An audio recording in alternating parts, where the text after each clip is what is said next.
விஜய்க்கு காவேரி உயிரோடு இருக்க விஷயம் ஒரு வழியாக தெரிஞ்சிருச்சு. விஜய் காவேரியும் நேர்லையும் பார்த்துட்டாரு. ஸோ விஜய் அவங்க தாத்தாட்ட கேட்குறாங்க, இத்தனை நாள் என் வாழ்க்கையில் எதுக்கு இப்படி ஒரு பொய்யை சொல்லி விளையாண்டுருந்தீங்க அப்படின்ற மாதிரி.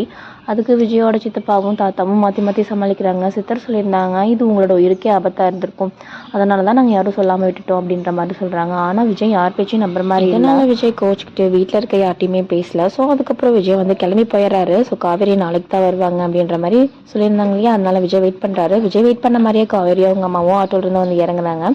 அவங்க 2 பேரும் உள்ளே போனதுக்கப்புறம் விஜய் இருந்துட்டு காவேரி வீட்டுக்குள்ளே போயிடுறாங்க. விஜயும் சாரதாவும் மீட் பண்ணிக்கிறாங்க. ஸோ சாரதாவுக்கு விஜய் பார்த்ததுல அவ்வளோ சந்தோஷம். 2 பேரும் ரொம்பவுமே எமோஷ்னலாக இருக்காங்க. அதுக்கப்புறம் விஜய் கேட்குறாரு, எதுக்கு இவ்வளோ நாளாக இவ்வளோவே மறைச்சிங்க அப்படின்னு சொல்லி கேட்கவும் சாரதா எல்லாருமே சொல்லிடுறாங்க, பாட்டி தான் இந்த மாதிரி சொன்னாங்க, நீங்கள் உயிரோடு இருக்கிறதே எங்களுக்கு தெரியாது அப்படின்ற மாதிரி அவங்க சொல்கிறாங்க.